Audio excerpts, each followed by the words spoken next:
नमस्कार शेतकरी बांधवांनो.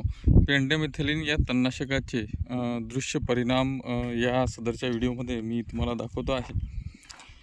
आपण जवळपास 8 जूनला या प्लॉटमध्ये पेंडेमिथिलिन 100 ml प्रतिपंप मारले होते.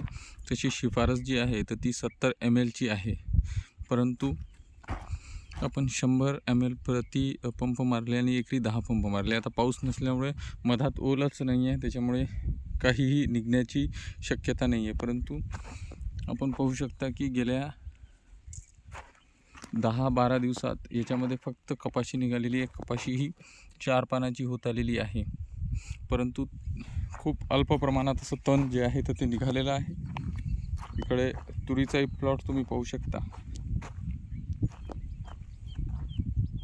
जवळपास पेंडेमिथिलिन 20 ते 25 दिवस प्रोटेक्शन करते आणि सुरुवातीच्या अवस्थेमध्ये तणाचं जे प्रमाण आहे तर ते फार अल्प असते किंवा अल्प निघते.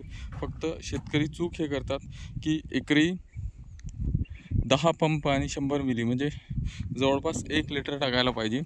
जशी शिफारस जी आहे तर ती फक्त 700 ml ची आहे, परंतु जे प्रमाण आहे तर ते 700 ml केलं तर अपेक्षित परिणाम आपल्याला मिळत नाही.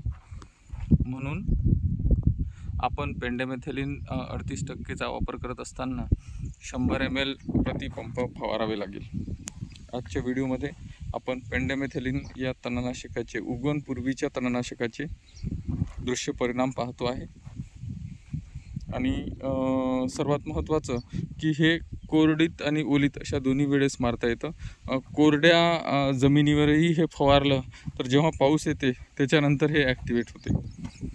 आपण बघू शकता की इथे 4 पानाची कपाशी झालेली आहे आणि खूप अल्प प्रमाणात आत्ता कुठे तण जे आहे तर ते दिसू लागलेलं आहे. जवळपास 15 दिवस झाले या प्लॉटमध्ये पाणी सुरू आहे.